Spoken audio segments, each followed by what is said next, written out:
ஆண்டவராகிய இயேசு கிறிஸ்துவின் இனிய நாமம் மகிமைப்படுவதாக. இந்த இயேசு எப்படிப்பட்டவரோ ஊழியத்திற்கு உங்களை அன்புடன் வரவேற்கிறேன். இந்த நாளிலும் நாம் ஒரு வேத வசனத்தை தியானிக்க போகிறோம். தொடர்ந்து நாம் யோவான் 17ஆம் அதிகாரத்தை தினமும் ஒரு வசனம் என்று தியானித்து வருகிறோம். இன்றைக்கும் யோவான் 17ஆம் அதிகாரம் 23ஆம் வசனத்திற்கு நேராக கடந்து வந்திருக்கிறோம்.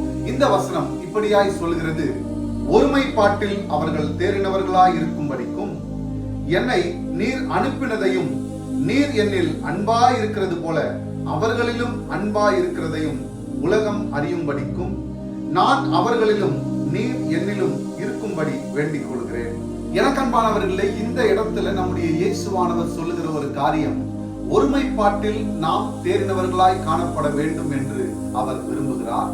இரண்டாவது, இயேசுவை தேவனாகிய கர்த்தர் இந்த உலகத்திலே கொடுத்து அவர் மேல் அவர் அன்பாய் இருந்தது போல நம்மேலும் அவர் அன்பாய் இருக்கிறதை இந்த உலகம் அறியும்படிக்கு நீர் என்னிலேயும் நான் அவர்களிலேயும் இருக்கும்படி வேண்டிக் கொள்கிறேன் என்று நம்முடைய இயேசுவானவர் பிதாவாகிய தேவனை நோக்கி வேண்டுதல் செய்கிறார். இந்த இடத்துல நாம இன்றைக்கு கற்றுக்கொள்ள வேண்டிய ஒரு காரியம், ஒருமைப்பாட்டில் அவர்கள் தேறினவர்களாய், நாம் ஒருமைப்பாட்டில் தேறினவர்களாய் இருக்க வேண்டும் என்றும், இயேசுவின் மேல் அன்பாய் இருக்கிற நம்முடைய தேவனாகிய கர்த்தர் நம்மீதும் அன்பாகவே இருக்கிறார் என்பதையும் நாம் இந்த இடத்திலே புரிந்து கொண்டு, அன்பாக இருக்கிற இயேசு கிறிஸ்துவின் ஆவியானவரை இந்த உலகத்திலே கொடுத்திருக்கிறார். அவரை பின்பற்றி அவருடைய நாமத்துக்கு பயந்து அவருடைய கற்பனைகளையும் கட்டளைகளையும் கை கொண்டு இந்த உலகத்திலே நாம் வேண்டிக் கொள்ளுகிற ஆவியானவருடைய உதவியோடு கூட நாம் வேண்டிக் கொள்ளுகிற ஒரு காரியத்தை இயேசு கிறிஸ்துவானவர்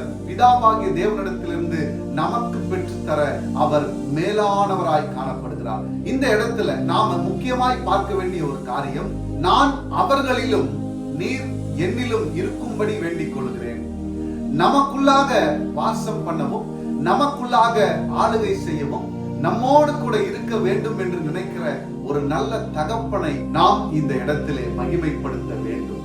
இந்த உலகத்திலே நம்மை விட்டு விலக வேண்டும் என்று நினைக்கிற எத்தனையோ கூட்டத்துக்கு மத்தியிலே, எத்தனையோ நபர்களுக்கு மத்தியிலே, இந்த உலகத்திலே நம்மோடு கூட இருக்க வேண்டும் என்று நினைத்து பிதாவாகிய தேவனிடத்தில் சொல்லுகிற காரியம், நான் அவர்களிலும் நீர் என்னிலும் இருக்கும்படி வேண்டிக் கொள்கிறேன் என்று நம் இயேசுவானவர் சொல்லுகிறார். இன்றைக்கும் இந்த செய்தியை கேட்டுக்கொண்டிருக்கிற எனக்கு அன்பானவர்களே, இந்த உலகத்துல நீங்கள் யாருமே இல்லாமல் ஒருவேளை இருக்கிறீர்களா? அனாதையா இருக்கிறேன், தகப்பனார் இல்ல, தாயார் இல்ல, பிள்ளையை இழந்து நிற்கிறேன், கணவனை இழந்து நிற்கிறேன், மனைவியை இழந்து நிற்கிறேன், இன்றைக்கு என்னுடைய வாழ்க்கை எப்படி போய் முடியுமோ என்று நான் தினமும் என் கண்ணீரோடு கூட இருக்கிறேன் என்று ஒருவேளை இந்த செய்தியை யாராவது பார்த்து கொண்டிருப்பீர்களானால், நம்முடைய இயேசுவானவர் சொல்லுகிறார், நான் அவர்களிலும் நம்மோடு கூட இருப்பதை உறுதிப்படுத்துகிற ஒரு தேவன். நம்முடைய வாழ்க்கையில நாம மட்டும்தான் அவரை விட்டு விலகி வேறு எந்தெந்த காரியங்களிலோ சிக்கி தவித்துக் கொண்டிருக்கிறோம். அவர் நம்மோடு கூட வருகிறார், அவர் நம்மோடு கூட இருக்கிறார், அவர் நம்மோடு கூட நிற்கிறார். நாம் அவரை அடையாளம் கண்டுகொள்ளும்படி அவர் சமூகத்தில் அவரை நோக்கி அவரை மகிமைப்படுத்தும் போது அவர் நமக்கு கொடுத்திருக்கிற அவருடைய மகிமையை வெளிப்படுத்தி அநேக அற்புதங்களை நம்முடைய வாழ்க்கையிலும் அநேக அதிசயங்களை நம்முடைய குடும்பத்திலும் நிகழ்த்தி நம்மை மேன்மைப்படுத்த அவர் வல்லமையுள்ள தேவனாய் காணப்படுகிறார். இந்த நாளிலும் இதனை கேட்கிற எனக்கு அன்பானவர்களே, உங்களுடைய வாழ்க்கையில நீங்கள் அவரை புரிந்து கொண்டு அவர் என்ன வார்த்தைகளை நமக்கு கொடுத்திருக்கிறார் என்பதை அறிந்து அவரோடு கூட ஒப்புரவாகி அவருடைய நாமத்தை பிடித்துக் கொண்டு நீங்கள் மேலே வர நீங்கள் அவரை அண்டிக் கொள்ளுங்கள். நமக்காக அவர் நம்மில் வாசம் பண்ண தம்மை ஒப்பு கொடுத்த ஒரு தேவன், தம்மையே ஒப்பு கொடுத்த தேவன், தன்னுடைய சரீரத்தை, தன்னுடைய ரத்தத்தை, தன்னுடைய ஆவியை, தன்னுடைய ஆத்துமாவை, இவை எல்லாவற்றையும் கொடுத்த தேவனாகிய கர்த்தர் நீங்களும் நானும் எதிர்பார்த்து கொண்டிருக்கிற முடிவை கொடுக்க மாட்டாரா என்ன? அவர் வல்லமையுள்ள தேவன்.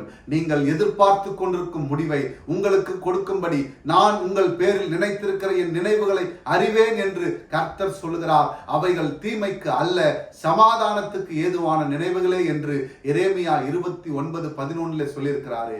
ஒன்றுக்கும் கவலைப்படாமல் அவரையே நாடுங்கள், அவர் சமூகத்தில் அமருங்கள். அவர் உங்கள் வாழ்க்கையில் ஒரு அற்புதத்தை செய்ய வல்லவராய் இருக்கிறார். Thank you. God bless you.